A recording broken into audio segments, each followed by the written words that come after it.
Well, having just returned from a vacation trip and looking through my photos this last week, I was reminded once again that one of the joys of traveling is meeting new people in new places and other travelers from around the world. Kathy Stevens in Hallam said that she's going to Yosemite National Park for the first time next week for her birthday, and I'm guessing she will find some international travelers there too. Now, when I was in Scotland and England, I met young nursing students from Singapore and 2 young Algerian women that were all going to school in the University of Glasgow.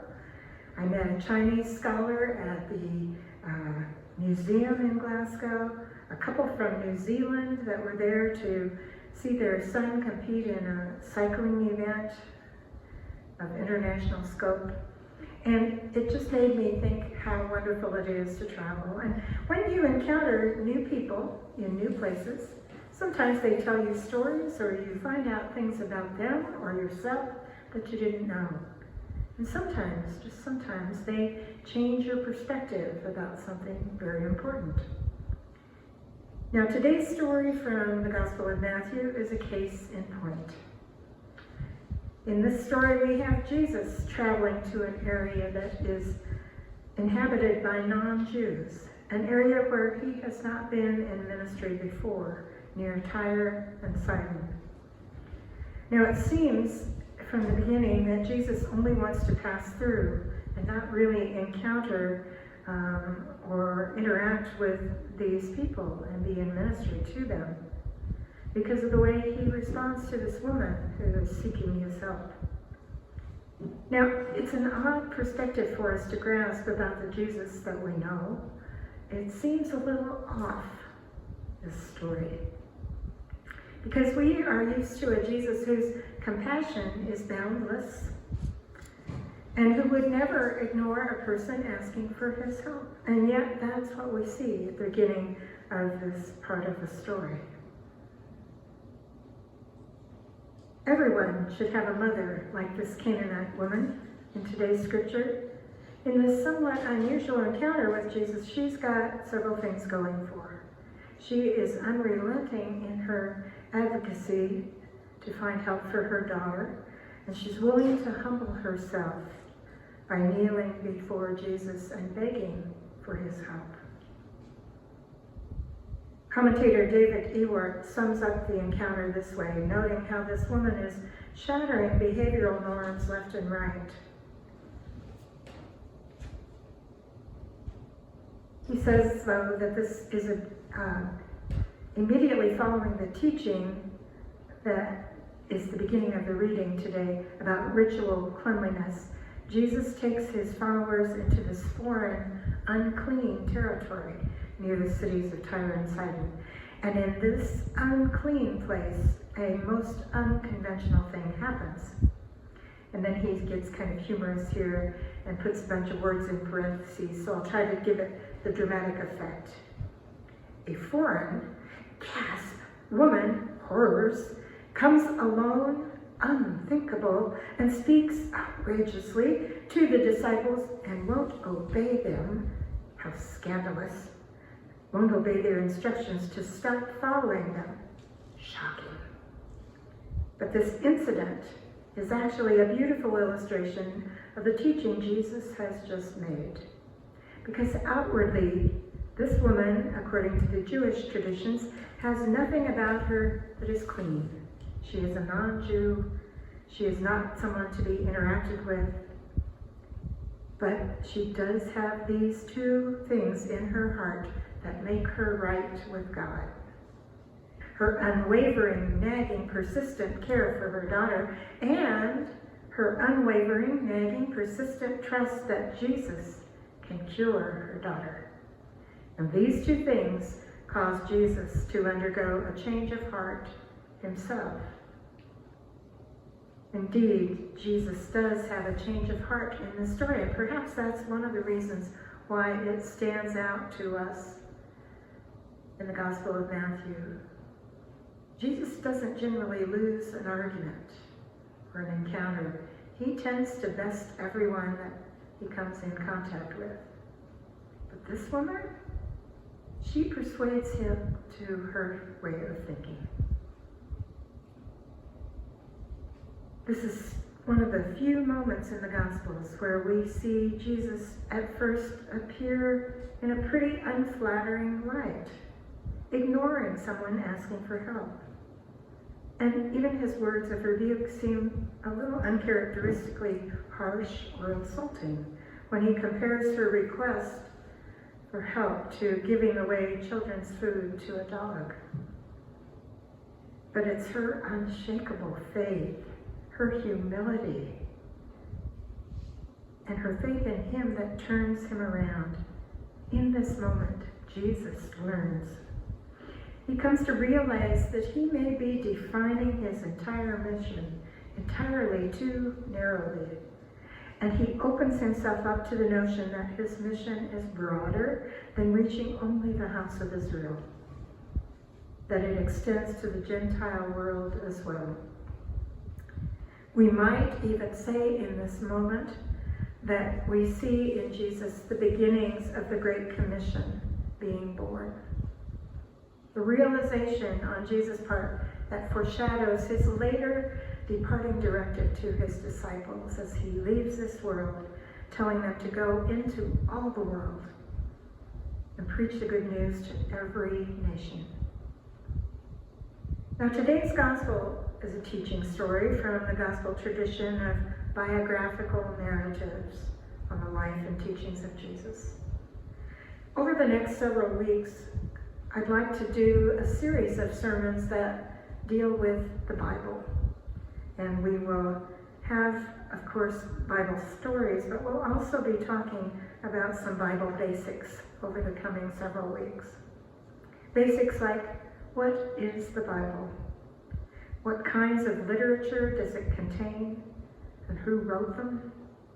How did this collection of sacred writings become the Bible that we know? How do Christians differ in their reading of it? And I'd like to invite you today and in any of the weeks ahead, for about 6 weeks, we'll be talking about various aspects of the Bible.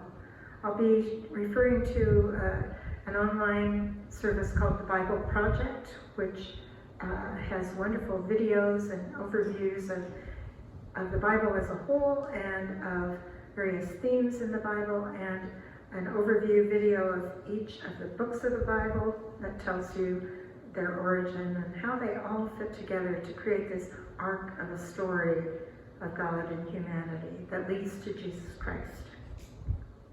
That is the whole of the Bible. But I invite you in these weeks ahead to give me a call, drop me a note, send me an email, and let me know what questions you might have individually about the Bible. We are very different people, and I'm guessing that some of you have a deeper understanding of the Bible than I do. There are some of you who may have had more advanced study in some of the scriptures. Others may have less. Others may not read the Bible except on Sunday mornings, have the exposure here in worship. Others may have daily devotions, or you may set goals for yourself to read a certain amount of the Bible a given time of the day, or people have various habits and practices about Scripture throughout their lives. But one thing we have in common is that we value, as Christians, the Scripture, and that it is a unifying force in who we are as people of God. So what does the Bible mean to you personally? I hope you'll think about that in the coming weeks. But I do welcome your questions, and I hope that if there's something that I'll try to give you kind of an overview next week of where we'll be going and some basic themes I want to cover. And then if you see things that aren't being covered that you would like to ask questions about, feel free to bring those up, and I'll do my best to do some research, and we'll explore some of those things together. Each of us as Christians is always on our own individual journey, and we encounter people and situations that challenge us. They challenge us in terms of our values, our patience, our sense of right and wrong, our understanding of the world, our understanding of God and ourselves. There's a story I'd like to share from Reverend Sue Eves, an Episcopal priest from England, who wrote of an experience with a group of American businessmen traveling in the Middle East on a peace mission. They had the opportunity, this was some years ago, to meet with the Palestinian leader Yasser Arafat. Some of you may know that name and remember that personality. He was a very controversial figure. Here is her story. Many years ago, I was traveling with a group of very conservative businessmen. We were on our way to meet with Yasser Arafat, the Palestinian president, on the Gaza Strip. Our leader had to remind everyone to be polite, no matter their personal opinion of this controversial leader, who was considered a terrorist by many. We were ushered into a room at his headquarters where he appeared a few minutes later. The atmosphere was tense. He told us of the poverty and sufferings of his people, and he talked of their hunger and their helplessness. The hearts of the businessmen began to soften. Instead of judgment, they began to ask what they could do, expecting demands of their considerable wealth. And to their surprise, Arafat made a simple request. He asked them only to advocate for the passing of America's budget that year.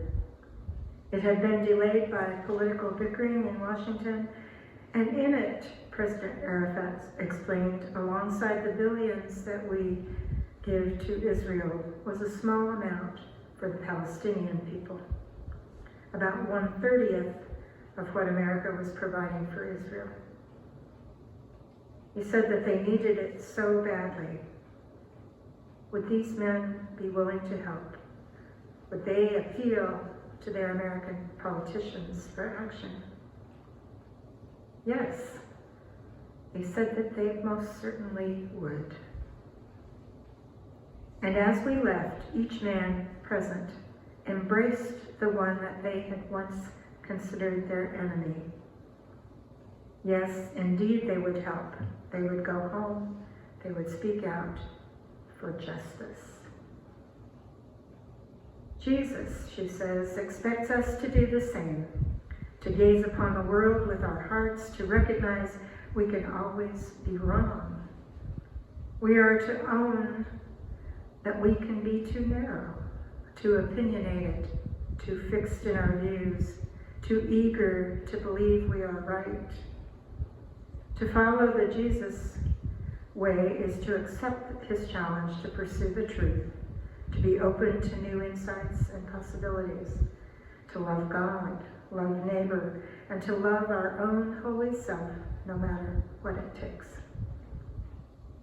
She continues, in doing so, we are transformed by the riches of God's grace. We signed up for this at our baptism when we were asked, will you seek and serve Christ in all persons, loving your neighbor as yourself? And we answered, I will, with God's help. We will all be changed by the encounters that we have in this life. The question is, will the changes bring us closer to living the life that God asks us to live? I hope so. It's to that end that I want to continue to grow and to learn in my own life, even at this late date. How about you? Amen.